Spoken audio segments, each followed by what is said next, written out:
Not far from the Discovery Centre, some dedicated volunteers are keeping Balranald's history of transportation alive, and it's where I caught up with a very special bloke.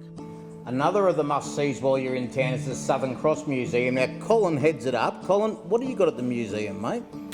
Yeah, well, we've got aircraft, and which we talk about, Kingsford Smith aircraft, the first plane to fly the world. And we've also got the aircraft that Kingsford Smith died in 1935.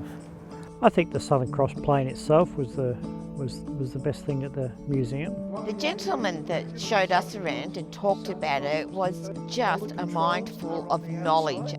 What we have here is the generator for the wireless operator.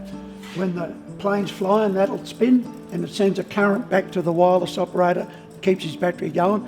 We've got one on either side. One is to send and one is to receive. This one breaks down, he can only send or receive, but he can't do both. Mate, speaking of history, now your last name is a name that pops up in history. Are you related? Yeah, I'm related to Captain Albert Jacka. Pretty big day. And if you don't know who Albert Jacka is, check it out. He was the first Australian to be awarded the Victoria Cross in an Australian uniform. Is that correct? That's right, yeah.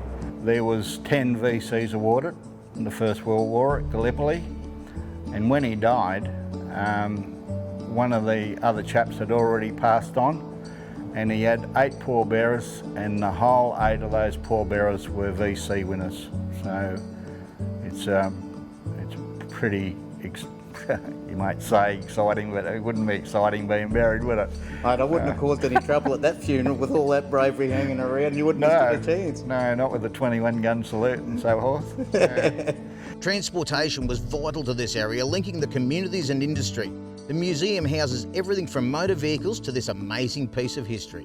We got the steel that's sitting on this wagon, all this stuff here. It's what's left of a Burke and Wills wagon that came through Balranald over 170 years ago.